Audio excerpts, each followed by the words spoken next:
दोस्तों स्वागत है आपका हमारे YouTube channel trust study place पे। दोस्तों माध्यमिक शिक्षा मंडल ने आज अपनी ऑफिशियल वेबसाइट पर बहुत ही बड़ा अपडेट दिया है कक्षा 11वीं के लिए। दोस्तों माध्यमिक शिक्षा मंडल ने क्लास 11th का सिलेबस रिड्यूस कर दिया गया है। तो दोस्तों इसे कैसे देखना है, कैसे डाउनलोड करना है और क्या क्या कम किया गया है, तो दोस्तों इसके लिए आपको चलना पड़ेगा मेरे साथ मोबाइल की स्क्रीन पर। तो दोस्तों हम चलते हैं मोबाइल की स्क्रीन पर और देखते हैं इसे कैसे डाउनलोड किया जाता है और देखेंगे कि क्या क्या सिलेबस यहाँ से रिड्यूस किया गया है। तो दोस्तों चलिए आप मोबाइल की स्क्रीन पर।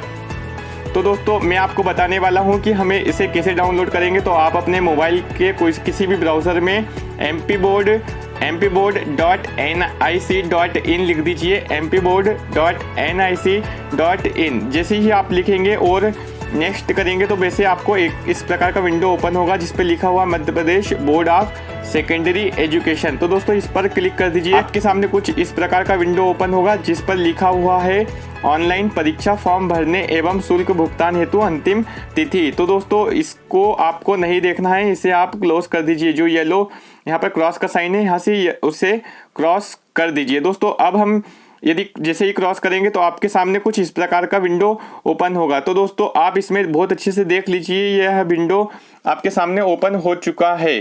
तो देखिए दोस्तों ये लिखा हुआ है, जी हाँ दोस्तों आपको यहाँ लिखा हुआ है सत्र 2020-21 हेतु कक्षा। जी हाँ दोस्तों यहाँ पर देख लीजिए आप क्या लिखा हुआ है, सत्र 2020-21 हेतु कक्षा 11वीं में कम किए गए पाठ्यक्रम की विषय वस्तु। तो आप इस पर क्लिक कर दीजिए। जैसे ही आप क्लिक करेंगे वैसे ही ये डाउनलोड होने लगेगा। तो दोस्तों अब हम देखेंगे इसे डाउनलोड में। अभी ये प्रोसेस चल रही है। जैसे ही आपके मोबाइल पर ये डाउनलोड होगा वैसे ही आपके सामने इस प्रकार से ओपन हो जाएगा। दोस्तों मैंने कुछ भी क्लिक नहीं किया है, यह ऑटोमेटिक डाउनलोड हो चुका है। जी हाँ दोस्तों अब हमारे सामने आ चुका है जिसमें लिखा हुआ है माध्यमिक शिक्षा मंडल मध्य प्रदेश भोपाल कोविड-19 के कारण केवल सत्र 2020-21 हेतु कम किए गए पाठ्यक्रम की विषय वस्तु। जी हाँ दोस्तों यह 2020 और 21 के लिए बहुत ही बड़ी खुशखबरी की बात है। हिंदी में देखेंगे हम। हिंदी में दोस्तों आपकी वितान भाग है, यह कम किया गया है सहायक वाचन में से। पाठ 3 है और आलो ओंधारी आपकी पाठ्य वस्तु है। तो दोस्तों हिंदी में यह कम किया गया है। और नीचे नोट लिखा हुआ नोट लिखा हुआ है पाठ्यक्रम में यह पाठ केवल पढ़ने के लिए होगा, परीक्षा में प्रश्न नहीं दिए जाएंगे। तो दोस्तों मुझे एक बात यहाँ पर कम लग रही है कि मुझे एक बात यहाँ पे समझ नहीं आ रही है, माध्यमिक शिक्षा मंडल ने बहुत ही कम सिलेबस को रिड्यूस किया है। 9th और 11th को तो बहुत ही कम सिलेबस को दोस्तों यहाँ पर रिड्यूस किया है। अब देख लीजिए आप, सेकेंड है आपका इंग्लिश। तो इंग्लिश में यदि हम देखें तो टोटल 4 चैप्टर आपके कम हुए हैं। और नेक्स्ट है संस्कृत। तो दोस्तों संस्कृत में भी आपका एक ही चैप्टर कम हुआ है, बहुत ही कम दोस्तों यहाँ पर सिलेबस को रिड्यूस किया गया है। और यदि आप मैथ साइंस के स्टूडेंट हैं दोस्तों तो फिजिक्स में भी आपके ओनली 2 चैप्टर्स रिड्यूस किए गए हैं, जिसमें भौतिक जगत आपका फर्स्ट चैप्टर है और पाठ जो 13 है अनुगति सिद्धांत यह यहाँ से रिड्यूस किया गया है। तो दोस्तों यदि हम इसे आगे चल के देखते हैं तो दोस्तों रसायन शास्त्र में आपका सिर्फ 3 चैप्टर रिड्यूस किए गए हैं, जिसमें से द्रव्य की अवस्थाएं और अपचोपच अभिक्रियाएं और पर्यावरणीय रसायन। तो दोस्तों काफ़ी कम सिलेबस आपका रिड्यूस यहाँ से किया गया है। और यदि हम मैथ्स में देखें तो दोस्तों मैथ्स में तो काफ़ी कुछ कम हुआ है, जिसमें आपका यूनिट फर्स्ट है, यूनिट सेकंड है और यूनिट डबल से मतलब सेकंड में आपका रेखीय समीकरणाएं भी कम की गई है और 5th यूनिट में गणितीय विवेचन भी कम किया गया है। और यदि हम बायो में देखें तो दोस्तों जीव विज्ञान में तो यहाँ पर आपको टोटल 3 चैप्टर रिड्यूस किए गए हैं। मैथ्स में आप देख लीजिए यूनिट कम की गई है और आपका जीव विज्ञान में देखें तो चैप्टर्स कम किए गए हैं। तो आप देख लीजिए यहाँ पर चैप्टर्स लिखे हुए हैं। कक्षा 11वीं में दोस्तों अर्थशास्त्र देखें तो इसमें से कुछ भी कम नहीं हुआ है। यदि हम लेखा शास्त्र देखें तो दोस्तों यहाँ से 4 यूनिट कम की गई है। आप देख लीजिए लेखा शास्त्र में 4 यूनिट कम की गई है। यदि आप व्यवसाय अध्ययन के स्टूडेंट हैं तो दोस्तों इसमें आपकी सिर्फ 1 यूनिट कम की गई है, जो है यूनिट 6।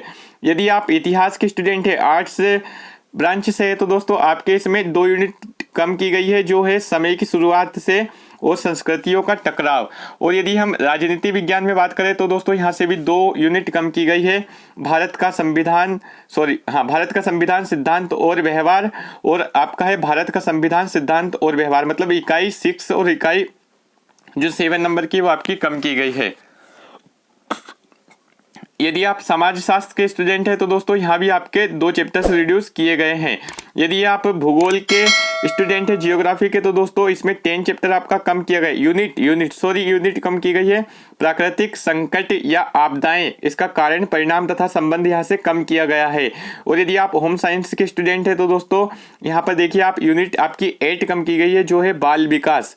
यदि आप फिजिकल स्टूडेंट्स है तो दोस्तों आप देख लीजिए यहाँ से क्या कम किया गया है। और आप यदि कृषि संकाय से है तो दोस्तों कृषि में भी क्या क्या यहाँ से कम किया गया है। कृषि संकाय में आपके 3 विषय यहाँ पर कुछ कम किए गए हैं, तो आप इसे डिटेल से देख लीजिए। दोस्तों आपको यदि समझ नहीं आता है तो आप मुझे कमेंट बॉक्स में कमेंट करेंगे, मैं आपको हर एक विषय का बता दूंगा कि कौन से चैप्टर से,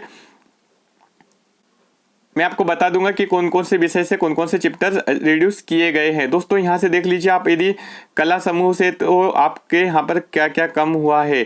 दोस्तों बहुत ही बड़ी खुशखबरी की बात है। दोस्तों मैं एक बात बता देता हूँ, अभी तक यदि आपने हमारी चैनल को सब्सक्राइब नहीं किया है तो दोस्तों चैनल को सब्सक्राइब कर लीजिए, क्योंकि हम आपके लिए माध्यमिक शिक्षा मंडल से जुड़ी बहुत ही न्यू अपडेट आपके सामने लाते रहते हैं। तो दोस्तों आप वीडियो को लाइक कर दीजिए और चैनल को सब्सक्राइब कर दीजिए, और साइड में जो बेल आइकन है उसे भी प्रेस कर दीजिए, ताकि एमपी बोर्ड से यदि कोई भी अपडेट आपको आता है या परीक्षा संबंधित कोई भी न्यूज़ आती है तो वो आपको समय से पहले मिल सके। Thank you friends.